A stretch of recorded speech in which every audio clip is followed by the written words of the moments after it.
ஐயா உதயநிதி அவர்கள் red Jain movie வச்சு ஒரு மூவி எடுப்பார். டெல்லி தான் தமிழ்நாடா சரி அப்படின்னு கேட்பாங்க. இந்தி எதிர்ப்பு அப்படின்னு சொல்லுவாங்க.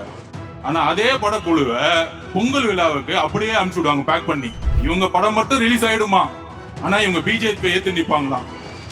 நாங்க கோர்ட்ல முட்டி மோதிட்டு இருக்கணுமா, ஆனா நம்ம பி டீமா. இப்போது புதிய அறிமுகம் ஆச்சி ஹோட்டல் சாம்பார் 50 கிராம் ரூபாய் 20 மட்டுமே.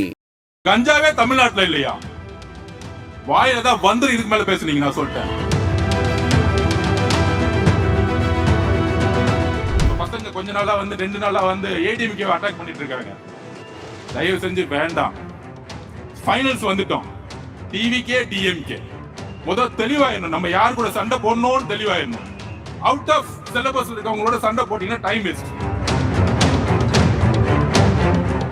அப்ப எவ்வளவு பிரச்சனைகள் சென்னையில. ஒரு இலவச பேருந்துங்கிறாங்க, சொன்ன டைமுக்கு பஸ் வராது, நம்மளால ஒரு இடத்துல இருந்து இன்னொரு இடத்துக்கு போக முடியாது. இதுல வட சென்னை ஒரு மாதிரியும் சென்னை தென் சென்னை ஒரு மாதிரி இருக்கும், மத்திய சென்னை ஒரு மாதிரி இருக்கும். வட சென்னைக்குள்ள பெரும்பாலும் சேரிகளும் ஸ்லம்ஸ் மட்டும்தான் இருக்கும். அங்க ஒரு முன்னேற்றமும் கிடையாது. ஒரு சரியான மருத்துவமனை இருக்கா, சரியான பள்ளிக்கூடம் இருக்கா? இந்த திமுக வட சென்னை மக்களை எந்த அளவிற்கு தவறா யூஸ் பண்றாங்கன்னு உங்களுக்கு தெரியும். வட சென்னை தென் சென்னையில இருக்கக்கூடிய முன்னேற்றம் ஏன் வட சென்னையில இல்லை? அப்ப இந்த சென்னையுடைய முன்னேற்றம் ஒட்டுமொத்த நிர்வாக சீர்கேடு. ஐயா ஸ்டாலின் அவர்கள் மேயரா இருக்கும்போது சொன்னார், சிங்கப்பூரா மாத்துவேன் அப்படின்னு சொன்னார். மக்கள் நம்மளே மேயராக்குனாங்க. அடுத்து துணை முதலமைச்சர் ஆனார். இல்ல இந்த சென்னையை சிங்கப்பூரா மாக்குவேன்னு சொன்னார். அடுத்தது ஐயா ஸ்டாலின் அவர்களே, இன்னைக்கு நீங்க முதலமைச்சராகவும் ஆயிட்டீங்க. ஆனால் ஒவ்வொரு வருஷமும் மழை வரும் பொழுது கொடையை எடுத்துக்கிட்டு நீங்க மட்டும் வந்து வாக்கிங் போயிட்டு ஒரு நடிப்பை மட்டும்தான் கொடுத்துட்டு இருக்கீங்க. ஆனா சென்னை மக்களுடைய வாழ்க்கை மாறினதா வரலாறு கிடையவே கிடையாது. ஆனால் இந்த தேர்தல் சென்னை மக்களுடைய வாழ்க்கையை மாற்றும். நீங்க சொல்றீங்களே பெரிய பெரிய அமைச்சர்கள் இவங்களுக்கெல்லாம் தேர்தல் தெரியும், தேர்தல் வேலை நல்லா செய்ய தெரியும். மாண்புமிகு மாவட்ட செயலர் அவர்களே, எதை பத்தியும் கவலைப்படாதீங்க. தலைவருடைய ஒரு முகம் போதும். அவர்கிட்ட உண்மை இருக்கு. தலைவர் எந்த மாவட்டத்துக்கும் போகக்கூடாத ஒரு சூழ்ச்சியை திமுக கரூர்ல உருவாக்குச்சு. அதுதான் திமுகவுடைய சூழ்ச்சி. அப்ப இந்த பிரச்சாரம் தொடர்ந்தா என்ன ஆகும்? 32 மாவட்டத்தை நேரம் முடிச்சிருந்தா என்ன ஆகும்? போடு, பிரச்சனையை உருவாக்கு. அதை யாரு ஏற்படுத்தணும்? செந்தில் பாலாஜியை கூப்பிடு, ரவுடிய கூப்பிடு, உருவாக்கு. 3 பேர் சேர்ந்த கூட்டணி. நைட்டே தெரிஞ்சிச்சு பாருங்க. செந்தில் பாலாஜி வேலையை செஞ்ச உடனே மகேஷ் பொய்யாமொழி ஓடி வந்தாரு.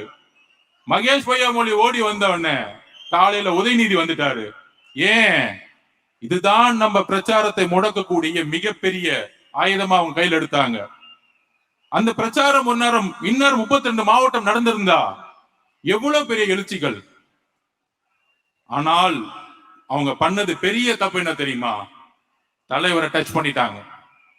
அந்த கரூர் மக்கள் ஒருத்தர் கூட தலைவரை ஒரு இடத்துல கூட வந்து மனசு வந்து திட்டல. இதுதான் தமிழக மக்களுடைய உணர்ச்சி. உதயநிதி அவர்களே, மகேஷ் பொய்யாமொழி அவர்களே, செந்தில் பாலாஜி அவர்களே, உங்களுடைய 3 பேர் கூட்டணியுடைய சூழ்ச்சி கரூர் மக்களே தூக்கி எறிஞ்சாங்க 30 நாள்ல. அது மிகப்பெரிய பேரன்பா தமிழக மக்கத்துல மாறியது. இந்த திமுக இந்த மாதிரி ஒரு படுபாவித்தனத்தை செஞ்சிருச்சே. பெண்கள் மக்கத்துல மிகப்பெரிய எழுச்சி, ஒரு அன்பு, ஒரு ஆதரவு எங்க இருந்து உருவாச்சுன்னா கரூர்ல இருந்து உருவாச்சு. உங்க சூழ்ச்சியை தூக்கி எறியலாம். ஐயோ அவங்க சூழ்ச்சி பண்ணிருப்பாங்களா அப்படின்னு சில பேர் கேட்பாட்டாங்க. இந்த கரூர் முடிஞ்ச உடனே எஸ்ஓபின்னு ஒண்ணு போட்டிருப்பாங்க, ஒரு சட்டம் போட்டிருப்பாங்க. அந்த சட்டம் பிரிட்டிஷ் கவர்மெண்ட்ல கூட கிடையாது. இதோ வரப்போறாரு, அடுத்த வாரத்துல இருந்து வரப்போறாரு தமிழகம் முழுவதும். இப்ப தெரியும் உங்களுக்கு. நிப்பாட்ட முடியாது, உங்க சூழ்ச்சி நிப்பாட்ட முடியாது, உங்க எஸ்ஓபி நிப்பாட்ட முடியாது. இமீடியட்டா நாங்க உயர் நீதிமன்றத்துக்கு போறோம். இந்த ஜனநாயக படுகொலைக்கான எஸ்ஓபி கேட்டு நாங்க போறோம். இவங்க எப்படி அரசியல் பண்ணுவாங்கன்னா, ஐயா உதயநிதி அவர்கள் ரெட் ஜெயின் மூவி வச்சு ஒரு மூவி எடுப்பாரு. டெல்லி தான் தமிழ்நாடா சரி அப்படின்னு கேட்பாங்க. இந்தி எதிர்ப்பு அப்படின்னு சொல்லுவாங்க. ஆனா அதே படக்குழுவை பொங்கல் விழாவுக்கு அப்படியே அனுப்பிச்சு விடுவாங்க பேக் பண்ணி. எங்க பொங்கல் விழால இந்தியில கொண்டாடிட்டு இருப்பாங்க.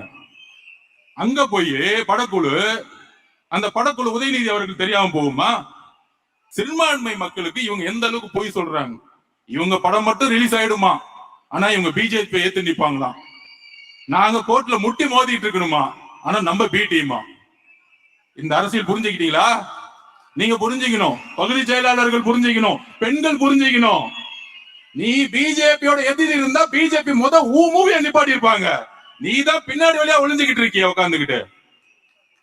இந்த நடிப்பு தெரியாதா? இஸ்லாமிய தோழர்களே, கிறிஸ்துவ தோழர்களே, ஒடுக்கப்பட்ட மக்களே, புரிந்து கொள்ளுங்கள் திமுகவுடைய சூழ்ச்சி வரலாறு.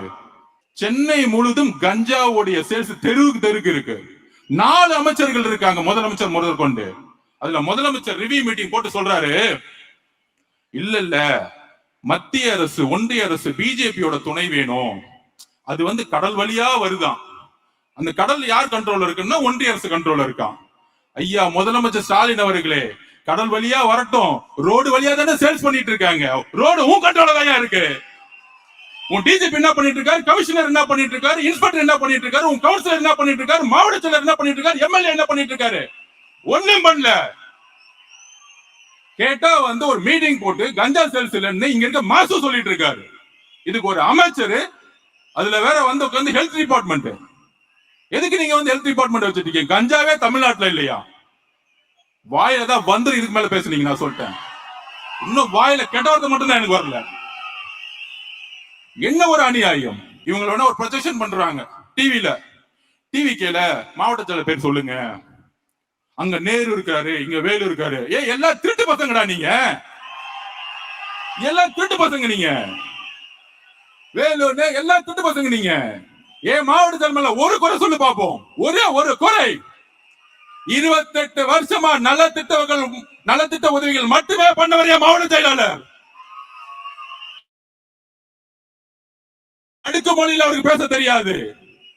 நீங்க சொல்லலாம் அவங்க ஆட்டோல வரலாம், ஆனால் ஒரு எளிய மக்களை மாவட்ட செயலாளர் ஒரே கட்சி தலைவர், எங்கள் கட்சி தலைவர் விஜய் அவர்கள். 3 முறை வரலாற்றில் வாய்ப்பை உருவாக்கிய கட்சிகள் அடுத்த எலெக்ஷன்ல படுதோல்வி அடைஞ்சிருக்காங்க. இது வரலாறு. இந்த வரலாறு புரிஞ்சுக்கும். அதுக்கப்புறம் இன்னொரு வரலாறு சொல்லிடுறேன். எந்த காலத்திலையும் திமுக 2வது முறை ஜெயிச்சதே கிடையாது. ஏதோ ஒரு பிரச்சனை வந்துடும். கலைஞர் ஐயாவுக்கும் சரி, அவர் இருக்கும் போது சரி, ஏதோ ஒரு பிரச்சனை வரும். அப்படி ஸ்டாலின் ஐயா சந்தோஷமா, ஆப்போசிட்ல யாருமே இல்ல, நம்ம பசங்க கொஞ்ச நாளா 2 நாளா ஏடிஎம்கே அட்டாக் பண்ணிட்டு இருக்காங்க. தயவு செஞ்சு வேண்டாம். ஃபைனல்ஸ் வந்துட்டோம். டிவிகே டிஎம்கே முதல் தெளிவாயிடணும். நம்ம யார் கூட சண்டை போடணும்னு தெளிவாயிடணும்.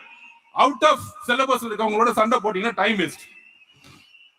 ஆளாளுக்கு என்ன பேசிட்டே போட்டோம். ஒன்லி நம்ம டார்கெட் தலைவர் சொன்ன மாதிரி டிஎம்கே டிஎம்கே டிஎம்கே, வேற எந்த டார்கெட்டும் கிடையாது. நம்ம சும்மா போய் நம்ம சோசியல் மீடியா வாரியா சொல்லி அவங்களுக்கு பதில் கொடுத்துட்டு இவங்க பதில் கொடுத்துட்டு அவங்க ஒரு 4 வருஷமா காணோம், எங்க இருக்காங்கன்னே தெரியல, சோசியல் மீடியால எங்க இருக்காங்கன்னே தெரியல. நம்ம பதில் கொடுத்து தேவையில்லாம எதுக்கு லைம்லைட் கொண்டு வரணும்? ஏடிஎம்கே ஆல்ரெடி காணா போயிடுச்சு. ஏடிஎம்கே தலைமை மேலே மக்களுக்கு நம்பிக்கை இல்லாத பொழுது அந்த தலைமை உருவாக்கக்கூடிய 10 பேரை நம்ம நம்பி நம்ம திட்டி நம்ம என்ன பண்ண போறோம்?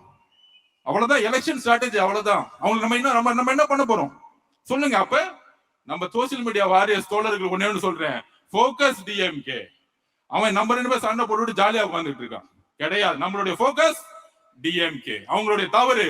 இப்போது புதிய அறிமுகம் ஆச்சி ஹோட்டல் சாம்பார் 50 கிராம் ரூபாய் 20 மட்டுமே.